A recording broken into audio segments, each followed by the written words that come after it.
Picture this. You own a wooded lot in the Texas Hill Country. The back half drops at a 30-degree slope into a cedar ravine. A conventional builder walks the property, turns to you, and gives you two options. Grade the land for $40,000 and destroy every mature oak on the slope, or build a standard rectangle on the flat section and ignore the view entirely. What if there was a third option? One wing of your barndominium extends 15 feet past the edge of that slope, supported not by the earth beneath it, but by 600-pound wide-flange I-beams anchored into a reinforced concrete moment frame. The floor hovers. The ravine sits beneath it. The view is completely unobstructed. That is a cantilever. And in 2026, a growing number of barndominium owners are pricing this design and discovering a cost premium that stops the conversation cold. Here is a number most structural engineers will not give you up front.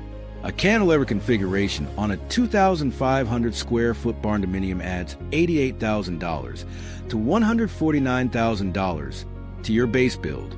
That is a 19 to 25% budget increase on top of an already significant investment. I am not going to tell you to walk away from it.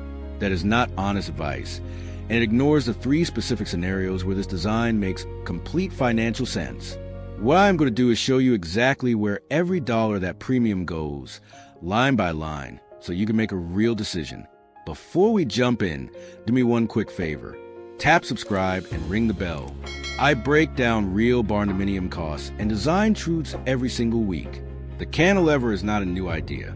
In 1937, Frank Lloyd Wright completed Fallingwater, a private residence in Pennsylvania where an entire concrete terrace extends 18 feet over a waterfall with zero vertical support beneath it. Structural engineers at the time predicted it would crack within a decade. It is still standing. What Fallingwater proved is that a structure placed in tension can carry enormous loads if the engineering is exact.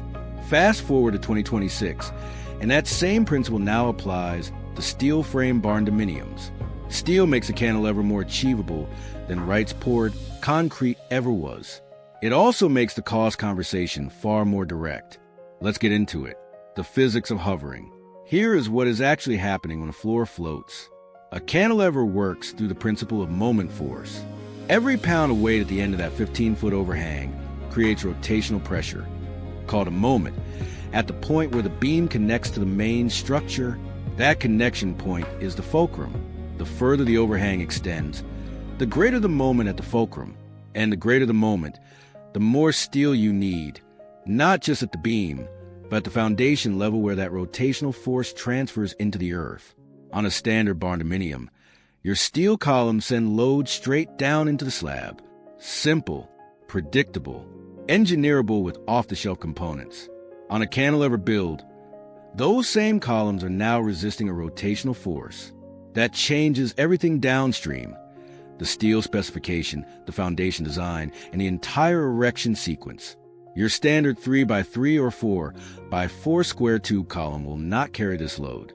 You are now looking at W12x96 or W14x120 wide flange I-beams. Structural members weighing between 96 and 120 pounds per linear foot. A standard 4-inch monolithic slab cannot anchor these. The eccentric load will crack it. What you actually need is a thickened edge footing at the cantilever connection point, typically 18 to 24 inches deep, reinforced with number 6 rebar on 6-inch centers. Engineered specifically to resist uplift on the counterweight side, because when your overhang loads down, the opposite end of that beam is pulling upward. Your foundation has to resist both directions simultaneously. Most standard barndominium contractors have never engineered for that condition. Let's be direct. The slab upgrade alone, just for the cantilever connection zone, adds $12,000 to $18,000 before a single piece of structural steel goes vertical.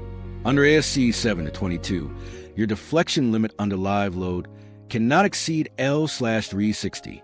For a 15-foot cantilever, that means no more than half an inch of movement at the furthest point under full occupancy load. Hitting that number requires engineering precision that most barndominium kit manufacturers are not equipped to deliver. This is a custom-engineered structural package from the ground up, not an upgrade you add to a standard quote. The life stage payoff. So why would a rational homeowner add $88,000 to $149,000 to a build? Here's where we get real. 3 scenarios justify this design, functionally and financially. Scenario 1, the slope problem. Land grading on a severe slope runs $15,000 to $40,000. A retaining wall system adds another $20,000 to $50,000. On a wooded lot, grading also destroys the mature root systems that give the property its character and long-term value. A cantilever wing eliminates both the grading cost and the root damage. In that scenario, the premium partially pays for itself before you pour a single yard of concrete. Scenario 2, the unobstructed outdoor room. A 400-square-foot floating covered patio extending 15 feet off the main structure delivers something a standard column-supported porch cannot. Complete visual continuity between interior and exterior with zero vertical interruption to the view.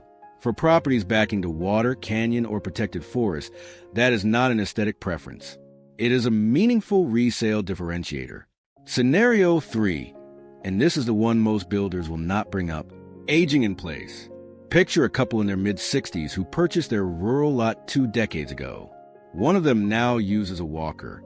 The floating wing of this design, built on a sloped lot, sits at grade on its approach side, meaning 0 steps, 0 threshold, and a full 400 square feet of covered, weather-protected entry that requires no modification of any kind.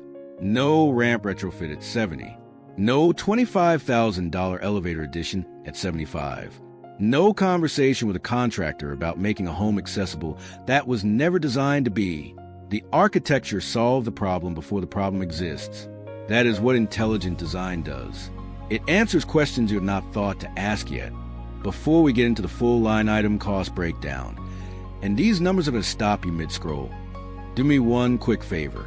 If this kind of honest, no-filler cost analysis is useful to you, tap subscribe and ring the bell. I break down real barndominium costs and design truths every single week. The cost breakdown. Every figure below reflects a 2,500 square foot single-story barndominium with a single cantilever wing extending 15 feet. Size at approximately 400 square feet. These are verified 2026 cost ranges drawn from national contractor data and structural engineering fee schedules. 1. Structural engineering and wet stamp drawings, $5,000 to $9,500. You cannot build this without a licensed structural PE stamp. A cantilever of this scale requires full moment frame calculations, deflection analysis under ASCE 7-22, and IBC Chapter 17 special inspection compliance. A contractor who offers to skip the stamp is a contractor you walk away from immediately. This is not optional, and it is not negotiable. 2. Upgraded steel package, wide flange beams and connection hardware, $18,000 to $28,000. This is the single largest premium line. Standard barndominium kits use 3x3 or 4x4 square tube columns. A cantilever requires W12 by 96 or W14 by 120 wide flange members at the connection points, plus custom gusset plates, moment-resistant base plates, and high-strength A325 bolts rated to 120 kips minimum. This steel is not available through a standard metal building kit supplier. It is fabricated to order. 3. Specialized foundation work, $12,000 to $22,000. Thickened edge footings, number 6 rebar grids at 6-inch centers, and post-tension anchors at the counterweight zone. This is not a standard slab pour. The formwork alone is significantly more complex than a rectangular foundation layout. 4. Crane rental and specialized erection labor, $8,500 to $18,000. Wide flange beams at 120 pounds per linear foot cannot be hand set. You need a crane rated for a minimum 20-ton lift capacity. In most rural U.S. markets, crane day rate runs $2,500 to $4,500. Budget 3 to 4 days minimum for a cantilever erection sequence. Add certified riggers at $85 to $120 per hour on top of the crane cost. 5. Cantilever floor system and exposed soffit insulation, $9,000 to $16,000.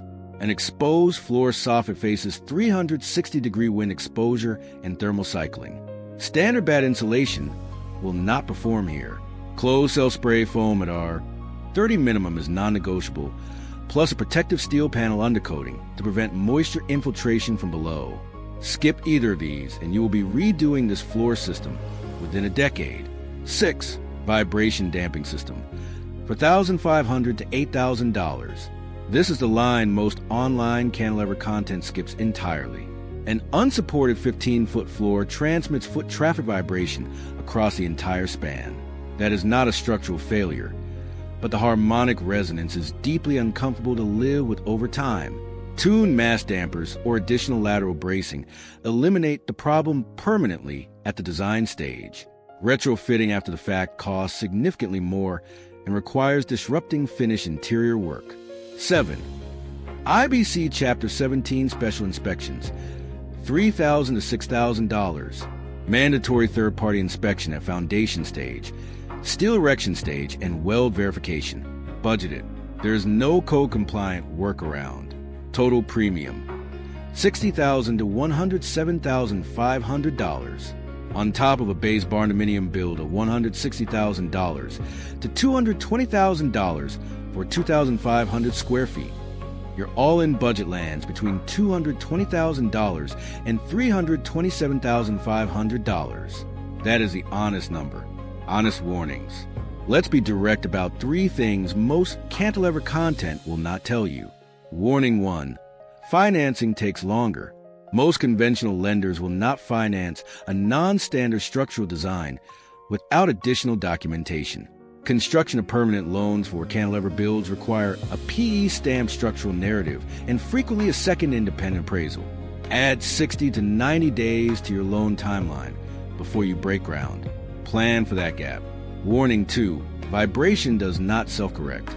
If your structural engineer does not specifically design for L/360 live load deflection and specify vibration damping at the design phase, you'll feel every footstep on that floor for the life of the building. This is not a retrofit problem. It is a design phase decision with no cheap second chance. Warning 3. Insurance complexity is real.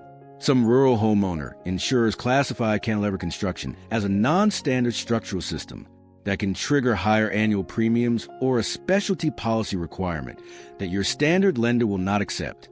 Call your insurer before the design is finalized, not after the steel is ordered.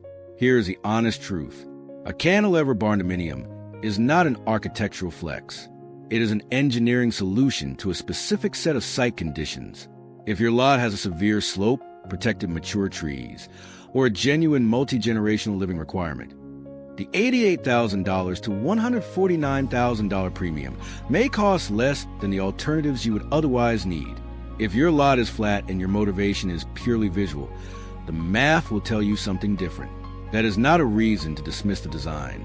It is a reason to understand exactly what you're paying for. The contractors quoting you under $250,000 for this build are not quoting a cantilever. They are quoting a standard barndominium and hoping you will not ask enough questions. Ask the questions. If this video gave you real value, hit like, subscribe, and drop your questions in the comments. I read every single one. Your question might become the next deep dive on this channel. I'll see you in the next one.